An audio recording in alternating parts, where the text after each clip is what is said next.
व्यक्ति गिरा हुआ है, उसको पूछेंगे, रिस्पॉन्स चेक करेंगे उसका। हेलो भाई साहब, क्या आप ठीक हैं? हे आर यू ओके? अपनी लैंग्वेज में पूछ सकते हैं, लोकल लैंग्वेज में, ठीक है? क्या आप ठीक हैं? थोड़ा थपकी देनी उसको जोर से, जिससे क्या है कि अगर वो बेहोश होगा तो थोड़ा सा हरकत करेगा।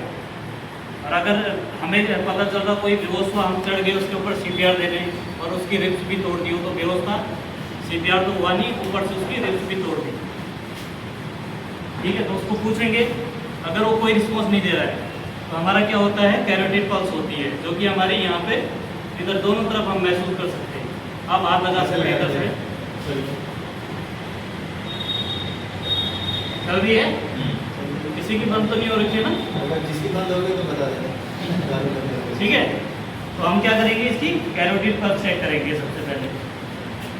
तो आप 10 तक भी गिन सकते हैं, 1 2 3 4 5 6 10 सेकेंड तक गिनेंगे। अगर इसकी कैरोटिड पल्स अब्सेंट हो गई है तो इट मीन्स इसको हार्ट अटैक आ गया है और इसका हार्ट काम करना बंद हो गया है। तो हमने क्या करना है, सबसे पहले क्या होता है, हमें उसकी हार्ट की लोकेशन पता करनी होती है कि इसका हार्ट है कहाँ पे। क्योंकि अगर हमें हार्ट का पता नहीं है, हम इधर दबा रहे हैं, ठीक है? तो हार्ट की लोकेशन जानने के दो तरीके होते हैं। सबसे पहले जो हमारी फ्लोटिंग रिब्स होती है, रिब्स है ना सबकी, इसको टटोलते हुए बीच में जहाँ पे ये दोनों ज्वाइंट होती है, हल्का सा गड्ढा नुकीली टाइप की हड्डी होती है, इसको कहते हैं जाइफाइड प्रोसेस। तो जाइफाइड प्रोसेस पे अपने एक फिंगर रख देनी है, उसके बाद उसके ऊपर 2 फिंगर अप, और जो हमारा मास्टर हैंड है उसको हल्का सा बाएं की तरफ और अपना दूसरा हैंड उसके ऊपर, और बिल्कुल जो हमारी पोजीशन होगी उसके नज़दीक से नज़दीक, और जो हाथ होंगे इसमें थंब नहीं बना होगा, ऐसे मुड़े हुए नहीं होंगे, क्योंकि अगर हम करेंगे तो ये पूरा इफेक्ट नहीं डाल पाएगा। हाथ बिल्कुल सीधे उसके बिल्कुल पास में और हल्का सा उसके ऊपर, और उसके बाद हम इसको CPR देना शुरू करेंगे। देखिएगा, 1 2 3 4 5 6 7 8 9 10 11 12 13 14 15 16 17 18 19 20 21 22 23 24 25 26 27 28 देखिए, ये हमारा क्या हो गया, एक सर्कल पूरा हो गया। 30 का एक सर्कल होता है, तो हम इसके बाद 29 के बाद 1 करते हैं, ठीक है? तो आप 30 तक भी गिन सकते हैं।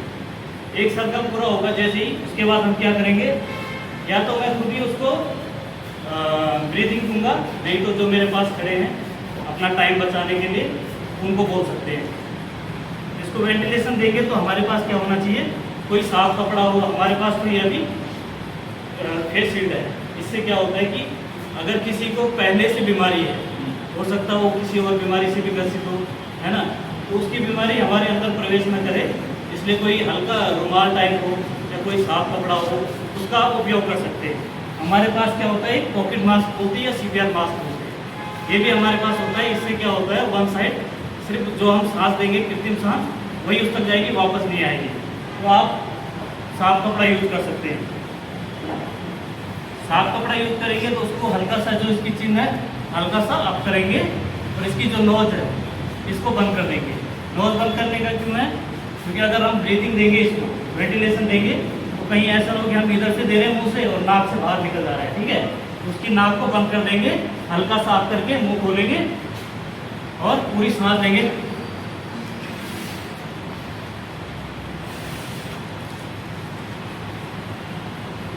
और दूसरा सर्कल शुरू कर देंगे जैसे मैं बताया था।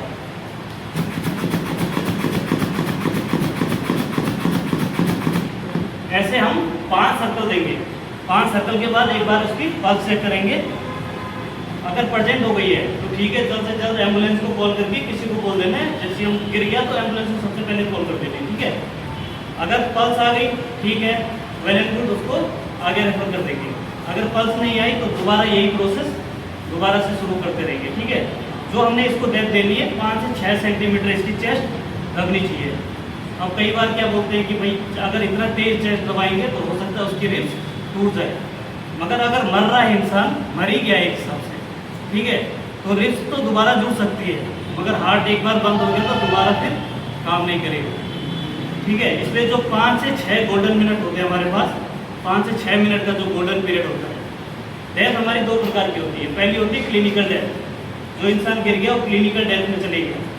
5 से 6 मिनट बाद क्या होता है, हमारे ब्रेन सेल भी बनने शुरू हो जाते हैं। जो 5 से 6 मिनट का हमारे पास टाइम है, वही हमारा गोल्डन पीरियड है। उसी टाइम पे हमने CPR की प्रोसेस करनी है और इस प्रोसेस से 80 से 90% आपका सर्वाइव कर जाएगा। ठीक है, CPR की प्रोसेस जान ली तो अभी 2 लड़के कोई भी आ जाए करके दिखा देंगे। चलो आप आ जाइए। कैसे खाया करो? और एक CPR देने के लिए क्या होना चाहिए, फ्लैट सर्विस और हार्ड। हम होता है ना गद्दे में लेट अगर वहाँ पे आया तो हम गद्दे के ऊपर नहीं देंगे। ठीक है, सबसे पहले हार्ट ट्रैक करो, कहाँ पे हार्ट है। पहले वो ये क्या रिस्पॉन्स रेट से पहले इसे यार ये ओके अपनी लैंग्वेज में बोल सकते हैं। ठीक है, वैसा क्या ठीक है। अब इसके बाद ठीक है,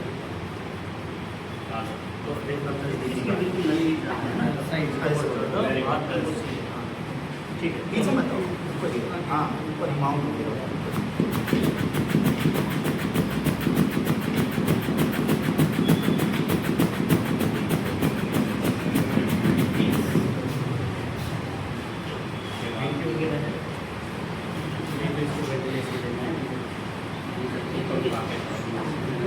अब आपके पास हो सकता है कि ये जो बैरियर आपके पास ना हो, जो अभी आप देख रहे हैं, आपके पास कोई रुमाल होगा, कोई साफ कपड़ा होगा, उसका इस्तेमाल जरूर करना है, क्योंकि अभी तो ये नॉर्मली हमारे पास है।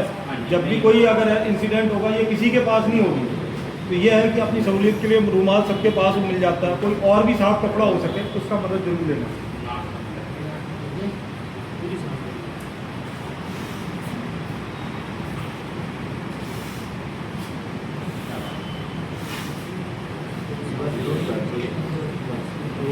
दोबारा चेक करो।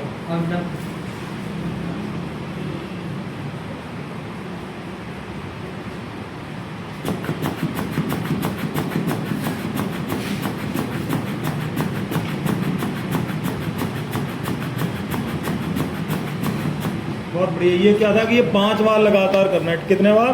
5 बार। 5 बार का मतलब क्या हो गया, पहले 30 बार कंप्रेस करना है, फिर 2 बार वेंटिलेशन देना है, फिर तुरंत 30 बार कंप्रेस करना है, 2 बार वेंटिलेशन देना है। ये कार्रवाई कितनी बार करनी? 5 बार। 5 बार करने के बाद में फिर आप पल्स को चेक करेंगे। ज़्यादातर चांसेस क्या रहते हैं, 80 to 85% उसकी पल्स मिल जाएगी। अगर नहीं मिलती है तब आपने क्या करना है, CPR देते रहना है। CPR से क्या होता है, ये कोई मेडिकली वो नहीं है कि बहुत बड़ा जादू हो, कोई दवा हो जो देते ही बंदे को आराम मिल जाए। ये क्या एक टेक्निक है, मेडिकली टेक्निक है। आप दवाएंगे, वैसे क्या होता है कि हार्ट अपने आप नॉर्मली दबता है, ऐसे